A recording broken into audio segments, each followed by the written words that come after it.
குரு பிரம்மா, குரு விஷ்ணு, குருதேவோ மகேஸ்வரக, குரு சாட்சாத் பரபிரம்மா, தஸ்மை ஸ்ரீ குருவே நமக. என் அன்பு ஸ்பிரிச்சுவல் டாக் தமிழ் நேயர்கள் அனைவருக்கும் என் அன்பு வணக்கங்கள். 2026 பராபவ தமிழ் புத்தாண்டு வாழ்த்துக்கள். வாழ்க வளமுடன். All the best. ஆயுள், ஆரோக்கியம், ஐஸ்வர்யம், மன நிம்மதி, சந்தோஷம் எல்லாம் உங்கள் குடும்பத்தில் சந்தோஷமாக வாழணும் அப்படிங்கிறது என்னுடைய சின்ன கோரிக்கை. 12 ராசிகளுக்கு எப்படி இருக்கும் இந்த தமிழ் வருஷம் அப்படின்னு பார்க்கலாம்.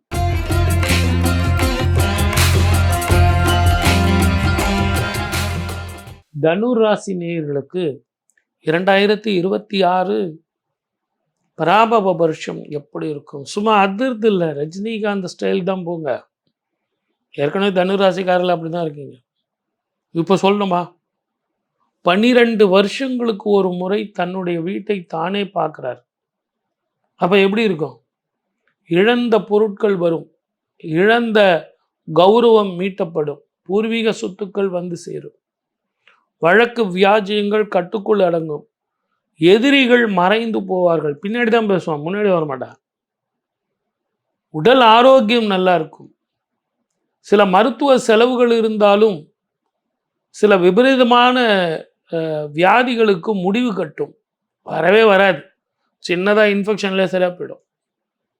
எதிர்காலம் சிறப்பாக இருக்கிறதுக்கு திட்டம் தீட்டுங்க. வீடு வாங்கிறது, வாகனங்கள் மாற்றுறது. நான் ஒரு சின்ன கார் வச்சுருக்கேன் சார், பெருசாக வண்டி வாங்கட்டுமா? பேங்க் லோன் தான் வாங்க போகிறேன், இஎம்ஐ கட்ட முடியுமா? கட்டலாம். பிஸ்னஸ் எக்ஸ்டென்ஷன் பண்ண போகிறேன், பார்ட்னர்ஷிப் பண்ண போகிறேன், வெளிநாட்டில் பிஸ்னஸ் பண்ண போகிறேன், பண்ணுங்க. நானே வெளிநாடு போய் வேலைக்கு போகலாமா? பண்ணுங்க. அங்கே போய் படிக்கலாமா இல்லை வேலைக்கு போகலாமா? நம்ம ஆட்களுக்கு சந்தேகம் இருக்குது பாருங்க, 1008 சந்தேகம். வேலைக்கு போயிட்டே படிக்கலாமா, படிச்சுக்கிட்டே வேலைக்கு போகலாமா, இப்படிலாம். நீங்கள் எப்படி வேணாலும் படுத்துங்க சார், எப்படி வேணாலும் போத்திங்க சார், எப்படி வேணாலும் போத்திங்க, எப்படி வேணாலும் படுத்துங்க. த பர்பஸ் இஸ் கொசு கடிக்கூடாது, அந்த போர்வை கரெக்டாக உங்கள் உடம்பை மூடி இருக்கணும். அந்த மாதிரி நம்ம பர்பஸ் வெளிநாட்டுக்கு போகிறது பணம் சம்பாதிக்கிறது, மன நிம்மதி, குடும்பத்தில் ஆரோக்கியம் நல்லா வரணும், அவங்கெல்லாம் சந்தோஷமாக இருக்கணும், அவங்களுக்காக நம்ம உழைக்கிறோம். போயிட்டு வாங்க, சந்தேகத்தெல்லாம் விடுங்க. எந்த காலத்தில் நீங்கள் பயப்படுற ஆளா? நீங்கள் தாயினுடைய உடல்நிலையில் அக்கறை செலுத்தணும். நான் கை வைத்தியம் பண்ணேன் சார் அப்படின்னு சொல்லிட்டு இஞ்சி கஷாயம், சுக்கு, திப்பிலி அதெல்லாம் வேணாம். டாக்டரை போய் பாருங்க, ஒரே ஒரு டேப்லெட்லேயே சரியாக போயிடும். இல்லைனா மருத்துவ செலவு இருக்கும். வருஷ கடைசியில் உங்களுக்கு ராகு கேது குடும்பமாக்கு தனஸ்தானத்துக்கு மாற போகிறாங்க. வேற்றுமொழி இனத்தவர்களால் பிரச்சனை. இரவு பயணத்தை தவிர்ப்பது நல்லது. தேவையில்லாமல் நான் அவனுக்கு புத்தி சொல்கிறேன், பஞ்சாயத்து பண்ணுறேன், அவனுக்கு நான் ஹெல்ப் பண்ணுறேன், ரொம்ப கஷ்டப்படுறான் சார் அவன், பைத்தியக்காரன், அவன் எப்படி வேலை செய்கிறதுனே தெரியாமல் இருக்கான், நான் தான் கற்றுக் கொடுக்குறேன் சார். இந்த வேலைலாம் உங்களுக்கு வேணாம். உங்கள் பெருதனம் என்னவோ அதை பாருங்கள். அடுத்தவனுக்கு உதவி செஞ்சு உபத்திரவத்தில் மாட்டிக்காதீங்க. உங்கள் ஜாதகத்துக்கு நீங்கள் யாருக்கு உதவுறீங்களோ அவங்களாலேயே பிரச்சனை வரும். அதெல்லாம் கரெக்ட் சார். எந்த கோவிலுக்கு போகலாம்? திருச்செந்தூர் முருகனை வழிபட்டு வெற்றிவேல் முருகா, வீரவேல் முருகா, ஞானவேல் முருகா அப்படின்னா உங்களுக்கு முதல் எதிரி யாருன்னா உங்கள் வாய் தான். அந்த வாய் உங்களுக்கு கட்டுக்குள் அடங்கும். ரொம்ப அன்பான மனுஷன், பாசமான மனுஷன், அடுத்தவங்களுக்கு உதவி செஞ்சு உபத்திரவத்தில் மாட்டிக்குவீங்க. அந்த முருகன் உங்களுக்கு பச்சை முருகனாக உங்களுக்கு ஞானத்தை தருவார். நல்லா இருக்கும், அற்புதமாக இருக்கும். மார்க்கு தானே 80 மார்க்கு, தாராளமாக நீங்கள் 80% எடுக்கலாம். வாழ்க வளமுடன். All the best. 2026 பராபவ வருஷம் எப்படி இருக்கும் உலகத்துக்கு அப்படின்னு பார்க்கும்போது, இந்த ஆண்டு சனி குருவோட வீட்டில் இருக்கார், புதனுடைய வீட்டில் குரு இருக்கார். சதய நட்சத்திரம் கும்பராசியில் காலையில் 8:35க்கு தமிழ் வருட பிறப்பு பிறக்குது. பிறக்கும் பொழுதே ராகு மகாதிசை இருக்குங்கிறது உங்களுக்கு நல்லா தெரியும். அதே நேரத்தில் அவர் பிறக்கும் அந்த நட்சத்திரம் ராசி கும்பராசியிலேயே ராகு உட்கார்ந்துக்கிட்டு இருக்கார். சிம்மத்தில் கேது இருக்கார்.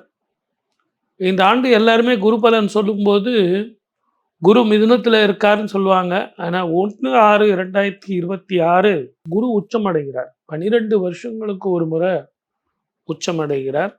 அவர் உச்சமடைந்து 9ஆம் பார்வையா சனீஸ்வரர பார்க்கிறார்.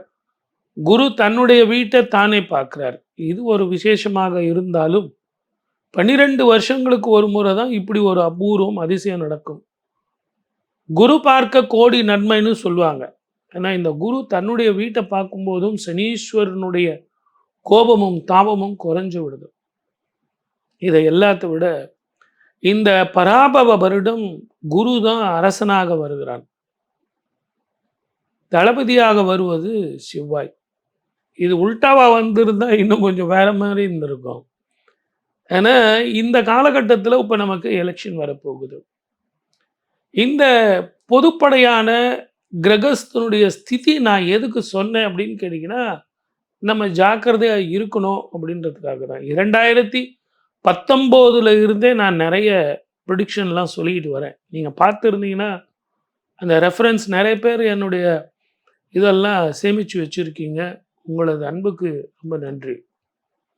2019 டிசம்பர்லேயே நான் 2020க்கான ஆண்டு பலன் சொல்லும்போது, இயற்கை அழிவுகள் வரும், அதே நேரத்தில் பயணத்தில் கவனமாக இருக்கணும், இன்ஃபெக்ஷன் வரும், வியாதிகள் வரும் அப்படின்னு சொல்லியிருக்கேன். அப்போ நமக்கு கொரோனா வந்தது. அதே நேரத்தில் 2031 வரைக்கும் சனீஸ்வரர் ரிஷபத்தை மாறும் வரை உங்களுக்கு ஒரு பதட்டமான சூழ்நிலை இருந்துக்கிட்டே இருக்கும். ஒரு பிரச்சனை போனால் ஒரு பிரச்சனை, அதே நேரத்தில் உங்களுக்கு போர் பதட்டம், தீவிரவாதங்களால் பிரச்சனைகள், வேற்றுமொழி இனத்தவர்களால் பிரச்சனைகள், உள்நாட்டு கலவரங்கள், பயணத்தில் பிரச்சனை, நீரினாலும் நெருப்பினாலும் தீயினாலும் இயற்கை அழிவுகளாலும் நேச்சுரல் கலாமிட்டிஸ், வெள்ளம், இதெல்லாம் பிற்கூற்றிலே இருக்கும், முற்கூற்றிலே வறட்சி இருக்கும், அதிகமான வெயில் இருக்கும். இந்த காலகட்டத்தில் இப்படியெல்லாம் ஏன் சார் இருக்குது, எங்களுக்கு ஒரு நிம்மதியான வாழ்க்கை எப்போ தான் வரும் அப்படின்னா, சனியும் செவ்வாயும் சேரும் காலம், சனி செவ்வாய் பார்க்கும் காலம். இதை எல்லாத்தை விட 2019 இருந்தே தனுசுல 4 கிரகங்கள், மகரத்தில் 4 கிரகங்கள், கும்பத்தில் 4 கிரகங்கள், மீனத்தில் 4 கிரகங்கள் சேர்க்கை. யாரெல்லாம் யாரோடெல்லாம் சேரக்கூடாதோ அவங்களோட சேர்றது தான் இப்படிப்பட்ட ஒரு பதட்ட நிலை. போர் பதட்டம், விலைவாசிகள் ஏற்றம், பொருளாதார வேர்ல்டு வார் வந்தே தீரும். பொருளாதாரத்தில் வேர்ல்டு வார். ரெண்டாவது, இப்போ நடக்கிற ஈரான் இஸ்ரேல் பிரச்சனை கூட நல்லா யோசித்து பாருங்க. பொருளாதாரத்தினுடைய பாதிப்பு, தங்கம் விலை ஏற்றம், வெள்ளி விலை ஏற்றம், அதே மாதிரி ஷேர் மார்க்கெட் வந்து டவுன். ஆனால் இந்த குண்டெல்லாம் போடுறாங்க இல்லையா, இந்த குண்டெல்லாம் போட்ட பிறகு அதனுடைய தாக்கம் உங்களுக்கு வேற மாதிரி இருக்கும். உடல் ஆரோக்கியத்தை பாதிக்கும். ஸ்கின் சம்பந்தமான பிரச்சனைகள், வயிறு, நரம்பு சம்பந்தமான பிரச்சனைகள், போர் பதட்டம் ஒரு பக்கம் நமக்கு வைப்ரேஷனை கொடுத்ததுன்னா, போர் முடிஞ்ச பிறகு மருத்துவ செலவுகளுக்கான பிரச்சனைகள் கொடுக்கும். உலகமெங்கும் அந்த இன்ஃபெக்ஷன் இருக்கும். மொத்தத்தில் 2026 பராபவ வருஷம் கொஞ்சம் கவனமாக இருந்தால் மழை போல வர்ற பிரச்சனைகள் இந்தியாவுக்கு எதுவும் வராது. தமிழ்நாட்டை பொறுத்த வரைக்கும் எலெக்ஷன் வந்து ஏப்ரல் மாதம் 23ஆம் தேதி அமையிறதும், மே மாதம் 4ஆம் தேதி அக்னி நட்சத்திரம் ஆரம்பிக்கும் காலத்தில் முடிவுகள் வர்றதும் புதிய முகம்தான் முதலமைச்சராக வருவார். நீங்கள் நினைக்கிற சினிமா நடிகர் அல்ல. என்னுடைய கால்குலேஷனை பொறுத்த வரைக்கும் நான் எந்த கட்சியும் சேராதவன். நான் யாருக்கும் சொல்ல வேண்டிய அவசியம் இல்லை. அவங்கவுங்க உழைக்கிறாங்க, அவங்கவுங்க ஜெயிக்கிறாங்க. என்னுடைய கணிப்பில் சினிமாவினுடைய யுகம் அரசியலில் முடிஞ்சிருச்சு அப்படின்னு நான் நினைக்கிறேன். அதே நேரத்தில் தெரிந்த புதுமுகம், உங்களுக்கு புதிய முகம் முதலமைச்சராக வருவார் அப்படிங்கிறது என்னுடைய கணிப்பு. மக்களாட்சி தான் அமையும். மக்கள் யாரெல்லாம் விரும்புகிறார்களோ, இப்போல்லாம் மௌன புரட்சி, மௌனியாக இருக்காங்க. சார் நீங்கள் யாருக்கு சார் ஓட்டு போட போகிறீங்க அப்படின்னா ஒருத்தனும் சொல்ல மாட்டேங்கிறான். கருத்து கணிப்பு முன்னாடிலாம் எடுத்து ரொம்ப தெளிவாக சொல்லுவாங்க. ஆனால் இப்போ மக்கள் எல்லாம் அப்படியே இரும்பு மாதிரி கெட்டி கெட்டி போய்விட்டார்கள். இந்த தேர்தலுக்கு பழகி போயிட்டாங்க. ஏன்னா 1950 இருந்தே தேர்தல் வந்து வந்து வந்து இதையெல்லாம் பார்த்துட்டாங்க. ஓப்பனாக பேசி என்ன சார் ஆக போகுது? நேராக போயிட்டு நமக்கு யாரை பிடிக்குதோ அவங்களுக்கு ஓட்டு போட்டு வந்துடலாம். வெளியே வந்து யார் கேட்டாலும் உங்களுக்கு தான் நான் ஓட்டு போட்டேங்க அப்படின்னு சொன்னால் அந்த கருத்து கணிப்பு சரி வருமா? அதே மாதிரி தான் ஜோதிடத்தில் யார் வருவாங்கங்கிறது தெளிவாக சொல்லலாம். ஆனால் எல்லா கட்சிக்காரர்களும் கூட்டணி அமைச்சுக்கிட்டு எவ்வளவு கஷ்டப்பட்டு 234 தொகுதியில் இந்த உச்சம் பெற்ற வெயிலில் வந்து அக்னி நட்சத்திரத்தில் தன்னுடைய வேர்வையெல்லாம் சிந்தி உழைத்து மக்கள் ஓட்டை வந்து கேட்குறாங்க. இதை நாம் 2 பேரும் உக்காந்துக்கிட்டு ஏசி ரூமில் உட்காந்துட்டு இவங்க தான் வருவாங்க அவங்க தான் வருவாங்கன்னா அது நல்லா இருக்குமா? ஆகவே பொறுத்திருங்கள், மக்களாட்சி மலரும். மே 4ஆம் தேதி வரை எது எப்படி இருந்தாலும் வாழ்க்கை சந்தோஷமாக இருக்கணும். வாழ்க வளமுடன். All the best. 12 ராசிக்காரர்களுக்கு பலன்களும் பரிகாரங்களும் சொல்லியிருக்கேன். அந்தந்த ராசிக்கு உண்டான பலன்கள் 100க்கு எவ்வளோ மார்க் சார் எடுக்கலாம் அப்படிங்கிறதும் ஒரு இன்ஸ்டன்ட் ஃபுட்டு மாதிரி உங்களுக்கு கொடுத்துருக்கேன். சார் ஜோதிடங்கிறது என்ன சார்? நல்ல ஞாபகம் வச்சுங்க. என்னதான் கிரகங்கள் நமக்கு பிரச்சனையாக இருந்தாலும் எந்த கட்டத்தில் நம்ம தப்பிக்கலாம்? 12 கட்டத்தில் எந்த கட்டம் எனக்கு லாபம் தரும், மன நிம்மதியை தரும், வெற்றி தரும் அப்படிங்கிறது தான் கணக்கு. ஆகவே தயவு செஞ்சு மன சஞ்சலம் வேண்டாம். எல்லோரும் எல்லாம் பெறணும்.